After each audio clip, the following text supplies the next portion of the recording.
যৌবন ধরে রাখার জন্য বিজ্ঞানীরা হাজার হাজার বছর থেকে গবেষণা করে আসছেন। 2000 বছর আগে পাওয়া গেছিল জিনসেং। প্রাচীন যুগে এই জিনসেংটা খুব কার্যকরী ছিল, বর্তমানেও খুব কার্যকরী। এই জিনসেংটা ভেতর থেকে খাওয়াও যায় ও বাইরে সেরাম হিসেবেও। ওভারঅল আমাদের শরীরের ভিতরের বাইরে অঙ্গ প্রত্যঙ্গগুলোকে বার্ধক্যজনিত রোগগুলো থেকে দূরে রাখার চেষ্টা করে, যেটাকে স্লো এজিং বলা হয়। তবে বর্তমানে জিনসেং এর চাইতে বেশি পাওয়ারফুল প্রোডাক্ট আবিষ্কার করা হয়েছে, তবে শুধুমাত্র আমাদের শরীরের বাইরের স্কিনটাকে, স্পেশালি আমাদের চেহারাটাকে পরিষ্কার, স্মুথ, টান রাখার জন্য। যাদের ব্রন বা একনি আছে সেই একনিগুলো কমে আসবে, যাদের পিগমেন্টেশন, মেলাসমা, স্কার আছে সেগুলো কমে আসবে। ওভারঅল আগের চাইতে অনেক মসৃণ, স্মুথ হবে। যাদের কম বয়সে মুখে বয়সের ছাপ পড়ে গেছে, রিঙ্কেল হয়ে গেছে, সেই রিঙ্কেলগুলো অনেক কমে আসবে। বর্তমানে এইসব প্রোডাক্টগুলোর মধ্যে ইন জেনারেলি রেটিনলকে 1 নম্বরে রাখা হয়েছে। এই রেটিনলটা কি অ্যাকচুয়ালি, চলুন দেখে নিই।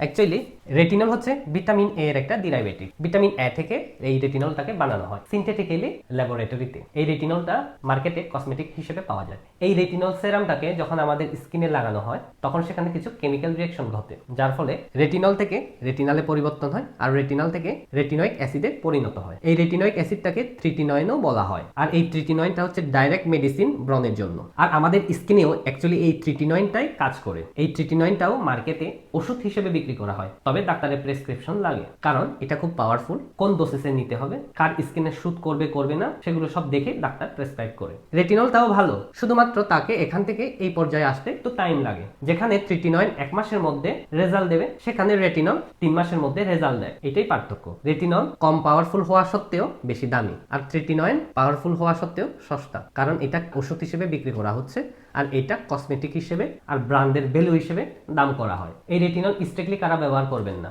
যারা বর্তমানে প্রেগনেন্ট, বাচ্চাকে দুধ খাওয়াচ্ছে ও বাচ্চা নেওয়ার প্ল্যানিং করছে, যাদের স্কিন মোটা, অয়েলি, কম্বিনেশন স্কিন আর ব্রন আছে, তারা রেটিনল মোটামুটি ইজিলি ব্যবহার করতে পারবে। তবে যাদের স্কিন পাতলা, ড্রাই, খুব সেনসিটিভ, তাদেরকে খুব সতর্ক হয়ে, এখানে সতর্ক বলতে রেটিনলের একদম লোয়েস্ট ডোজটা যেটা 0.1% হিসেবে পাওয়া যায় সেটা ইউজ করতে হবে। সেটা আগে স্কিনে সহ্য হচ্ছে কিনা দেখতে হবে। যদি স্কিন দেয় তাহলে ধীরে ধীরে টাইমের সাথে সেই 0.1%টা 0.2, 0.3 হয়ে এভাবে একদম 1%-এ নেওয়া যাবে একটা সিস্টেমেটিক্যালি। আর যদি সবচেয়ে লোয়েস্ট ডোজটাও সহ্য না হয় তাহলে তাদের রেটিনল মাখা উচিত নয়। তাদের জন্য রয়েছে পেপটাইডের সেরাম আর জিনসেং এর সেরামও রয়েছে, যেটা একদম ন্যাচারাল, কোনো সাইড এফেক্ট নেই, শুধুমাত্র একটু রেজাল্ট দিতে সময় লাগবে আর কিছু না। তবে রেটিনল মাখার জন্য সঠিক পদ্ধতি দরকার, যাতে কোনো সাইড এফেক্ট না হয়, প্লাস আপনি খুব ভালো রেজাল্ট পান।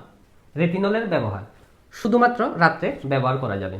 দিনে ব্যবহার করলে সানলাইট একটু পড়লে স্কিন ডিসইন্টিগ্রেশন হতে থাকবে। ব্যবহার করার আগে ফেস ওয়াশ দিয়ে ভালোভাবে মুখটা ধুয়ে নেবেন, তারপর মুখটাকে শুকনো করার পর ময়েশ্চারাইজার ব্যবহার করবেন। তবে বর্তমানে মার্কেটে এমন এমন প্রোডাক্টও পাওয়া যাচ্ছে যেই রেটিনলে ময়েশ্চারাইজারও যুক্ত থাকে। সেরকম হলে আলাদা করে আর ময়েশ্চারাইজার লাগাতে হবে না, সে ডিরেক্ট রেটিনলটা ইউজ করতে পারবে। যারা অলরেডি রেটিনল ইউজ করছেন তাদের স্কিন তো অলরেডি রেটিনলে অভ্যস্ত হয়ে গেছে, কিন্তু যারা নতুন নতুন লাগাবেন তাদের জন্য প্রথমে ময়েশ্চারাইজারটা লাগানো দরকার। তারপর 10 মিনিট একটু গ্যাপ দিতে হয়, কেননা স্কিনের ভিতরে ময়েশ্চারাইজারটাকে ঢোকার টাইম দিতে হয়। তারপর আপনি রেটিনল ব্যবহার করতে পারবেন। বেশি নয়, মাত্র পি সাইজ, অতিরিক্ত দিলে কিন্তু সমস্যা হতে পারে। পি সাইজ বলতে একটা বাদাম যতটুকু হয় ততটুকু আঙুলে নেবেন, সেটা পুরো মুখের মধ্যে মেখে নেবেন, কিন্তু চোখের এই কোনাগুলো, নাকের এই কোনাগুলো আর ঠোঁটের এই কোনাগুলোতে যাতে না লাগে, একটু হালকা গ্যাপ রেখে বাদ বাকিগুলোতে সব লাগিয়ে দেবেন। এই কোনাগুলোতে পড়লে কিন্তু জ্বালাপোড়া করতে পারে।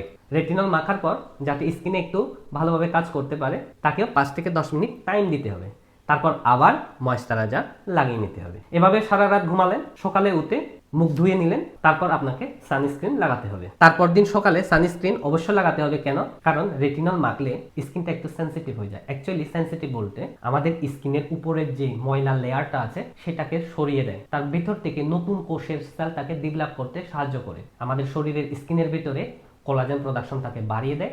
অতিরিক্ত অয়েল থাকলে সে অয়েল প্রোডাকশনটাকে কমিয়ে দেয়। পিগমেন্টেশনগুলো কমিয়ে দিয়ে মেলাসমাগুলো কমে আসে, সাথে ব্রণের পরিমাণও কমে আসে, আগের থেকে অনেক স্মুথ হয়।